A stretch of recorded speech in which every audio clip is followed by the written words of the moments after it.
Bonjour à tous.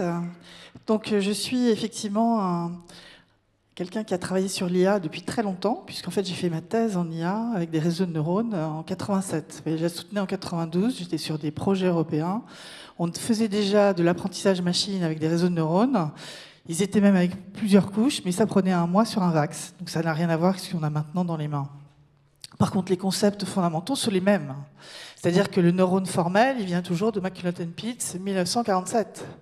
Et que finalement, ce qu'on a réussi à faire avec les LLM, les Large Language Models, avec ces tokens et l'IA générative, ça nous a tous surpris. Parce qu'en fait, si vous avez compris, évidemment, je pense que je m'adresse à des experts, les LLM qui fonctionnent sur des tokens, les tokens sont des unités de langage, si je prends l'exemple du langage, qui sont en fait très petites. Ça peut être dans GPT 3.5, c'était 3,5 caractères. Et c'est ça qui était finalement modélisé avec le contexte dans lequel on voyait ces tokens, des contextes proches ou lointains. Et donc le mécanisme de l'attention qui est arrivé en 2017 par Wazani, une équipe de chercheurs chez Google DeepMind, c'est le début de cette aventure. Aujourd'hui, on pose la question, est-ce qu'on va vers l'IA générale grâce au Large Language Model ? J'ai tendance à dire que non. Pas tout de suite, mais même pas peut-être possible, en fait. Même si aujourd'hui, on voit de plus en plus autour de ces IA génératives se développer des modèles conceptuels. C'est-à-dire qu'on hybride ces modèles bas niveau, à partir de jetons, des tokens qui sont ces unités très petites, on les hybride avec des large concept models, c'est-à-dire des modèles sur des concepts abstraits. Même si c'est ça, ça ne renseignera pas, de la même façon qu'un humain le fait, le sens commun, l'ensemble de ce qu'il perçoit. Et donc je crois que c'est important de le comprendre.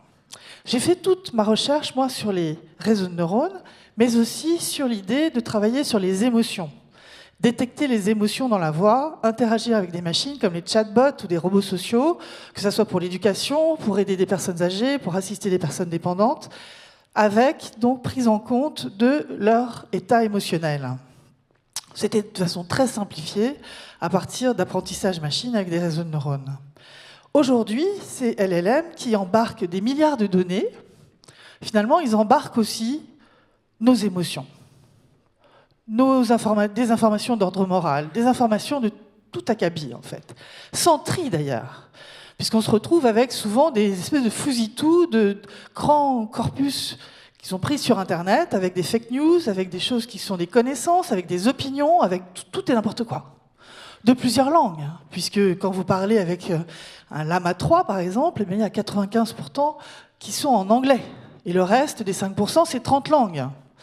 Donc, qu'est-ce que ça veut dire ? Notre langage est quand même la production d'idées, la production de visions du monde, de liens avec ce qui est réel. Or, attention au langage de ces machines qui est très différent. Et c'est ça l'objet de mon livre. C'est en fait de dire, attention, c'est ni ange ni démon, ce serait plutôt au centre que j'aimerais bien pousser l'idée, c'est-à-dire utiliser ces outils fort utiles pour énormément de tâches, en santé, sur la science, mais pas pour n'importe quoi, pas pour en faire des agents psy qui demain vont répondre à vos questions. Donc c'est vers ça que j'ai été expliquer finalement à quel point on anthropomorphise ces objets qui produisent de la parole et qui vont pour nous donner l'impression, d'abord ils parlent pour certains beaucoup mieux que nous, sans faute, sans rien, et ils vont nous donner l'impression en fait qu'ils ont des intentions, des émotions, voire un sens moral, ce qui est totalement faux. Alors vous me direz, si je vous dis que ce ne sont que des algorithmes, on aurait tendance à dire que faut pas être poli avec eux, par exemple. Eh bien si, il faut être poli.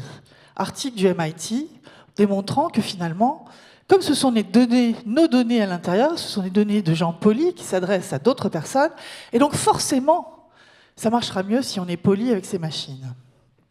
Donc on voit bien le paradoxe. Autre chose, nous, donc chercheurs ou ingénieurs en IA, on cherche à aligner ces systèmes à l'humain, pour que ça soit plus facile d'interagir avec ces machines. Jusqu'où doit-on aller ? Il me semble qu'il y a un piège dans l'alignement. D'abord, on n'arrivera jamais à aligner parfaitement. Aucun sens pour l'instant de l'espace et du temps dans ces machines. Alors peut-être qu'avec les lunettes méta et une collecte de données dans l'espace, en situation, je peux apprendre à ces machines finalement des concepts différents, plus centrés sur ce que nous sommes, nous humains, dans l'espace et dans le temps. Mais pour l'instant, ce n'est pas encore le cas. Donc c'est pour ça qu'ils sont très loin d'une intelligence générale humaine. C'est très inhumain, puisque finalement, ce sont des compositions en fait, de mots et de concepts qui viennent de différents textes et qui sont regroupés pour produire une phrase qui a un sens ou pas. Elles hallucinent, ces machines. Et derrière, on met des RAG, on met tout un tas d'algorithmes pour essayer de filtrer les erreurs que font les machines, et puis éviter qu'on tombe dans les pièges. Alors, quand on fait en vertical, dans le monde industriel, des systèmes qui sont verrouillés, sur lesquels on travaille avec des données qui sont triées, je pense que c'est très intéressant, on va gagner beaucoup de temps.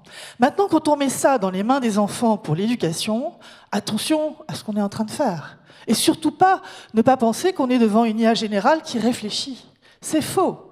Même si aujourd'hui on parle de systèmes qui ont tendance à raisonner, les premiers algorithmes que j'ai regardés qui raisonnent, qu'est-ce qu'ils font? Ils prennent votre prompt, ils le segmentent en bouts, ils vont répondre à certains bouts du prompt, puis raisonner sur les résultats qu'ils ont obtenus. C'est ça le raisonnement humain? Je ne pense pas. Donc nous avons affaire à du marketing, à des projections anthropomorphiques sur ces objets qui vont assez loin. C'est pour ça que je parle d'éthique. Et je suis très pro-techno. Je pense que j'adorerais que ce soit l'ange de demain, si je reprends le titre de mon livre. C'est-à-dire qu'on puisse utiliser ces machines pour l'éducation, pour les gens qui apprennent moins vite, pour aller plus loin dans ce qu'on comprend, pour aller autrement. Il ne s'agit pas de faire de la mimicrie de l'humain. L'idée, c'est pas ça pour moi. C'est d'aller au-delà, de comprendre des choses qu'on ne comprend pas pour l'instant. Et ça nous permettra d'aller plus vite, d'être plus intelligents, de voir des choses différentes. Par exemple, si je prends les cancers qu'on va détecter dans des images des radios, qu'est-ce qui se passe? Elles vont détecter des signaux faibles, c'est-à-dire des amas de pixels que le médecin ne peut pas voir avec son œil humain et que la machine va voir en régularité sur beaucoup de clichés. Ça, c'est génial. La machine voit donc beaucoup plus d'informations avec un prisme qui est différent du mien. Si je parle de l'audio, qui est mon sujet, puisque j'ai travaillé sur l'acoustique et détection des émotions dans la voix, la musique en fait de la voix, eh bien, c'est la même chose. Mon oreille n'entend pas les infrasons et les ultrasons. La machine les entend. Donc elle apporte énormément. Mais pas pour n'importe quoi. Pas pour nous faire croire que demain, ce sont des humains qui vont nous remplacer pour tout. Pas pour nous faire croire qu'on va éduquer les enfants demain avec ces objets, qui ne comprennent pas le monde, qui ne sont pas reliés au monde réel. Antonio Damasio, chercheur donc en neurosciences et sur l'affectif, a très bien compris cela en émettant depuis longtemps, grâce à ses recherches, l'idée que nous ne sommes pas rationnels si nous ne sommes pas émotionnels. Donc ces machines, sans traitement sensible, sans émotion, ne seront pas rationnelles telles que nous dans notre monde. Elles n'auront pas ce même jugement. Donc qu'est-ce qu'on est en train de faire? Des choses qui sont inhumaines, acceptons-le comme ça, travaillons avec ces objets inhumains, mais arrêtons ce délire de l'humanité, de l'IA générale, de la super-intelligence à travers ces machines qui nous ressembleraient et qui dépasseraient notre intelligence humaine. N'oubliez pas que dans ces données, on n'a pas forcément trié ce qui était bien, pas bien, vrai, pas vrai, il y a de tout. Or, un individu, lorsqu'il vous parle, il fait le tri. Il va peut-être aller chercher quelque chose qui est peu probable, mais avec une force morale. La machine, elle fait tout le contraire. Elle cherche ce qui est statistiquement le plus probable, et pas du tout avec une force morale. Il n'y a aucune intention dans la machine, aucune émotion, aucune stratégie de quoi que ce soit. Et même si demain, on arrive à faire ces machines qui raisonnent un peu plus, c'est-à-dire qui ne manipulent pas juste le bas niveau, mais qui ont ce niveau conceptuel, qui ont peut-être un espace de travail dans lequel ils vont poser des questions différentes pour finalement affiner la réponse qu'ils vont donner, même si on fait ça, ce sera toujours une espèce de machinerie qui n'aura peut-être pas compris l'entièreté de la façon dont nous apprenons le monde. Un enfant l'apprend en touchant. Ces machines n'ont aucun sens du toucher, de l'odorat. Elles ont quelques critères, des capteurs, effectivement, qui ne marchent pas du tout comme nos capteurs. D'ailleurs, si on prenait les capteurs humains, qui sont les yeux ou nos oreilles. Donc, il faut vraiment réfléchir à ce qu'on est en train de dire, distancier la machine de ce qu'est l'humain pour mieux agir avec conscience devant ces machines et être capable d'avoir un esprit critique.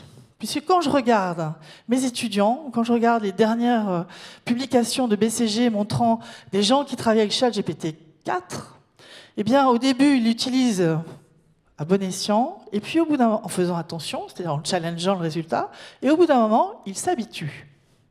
Et ils le considèrent comme un collègue ou un assistant qui prend beaucoup plus de place qu'il ne le devrait.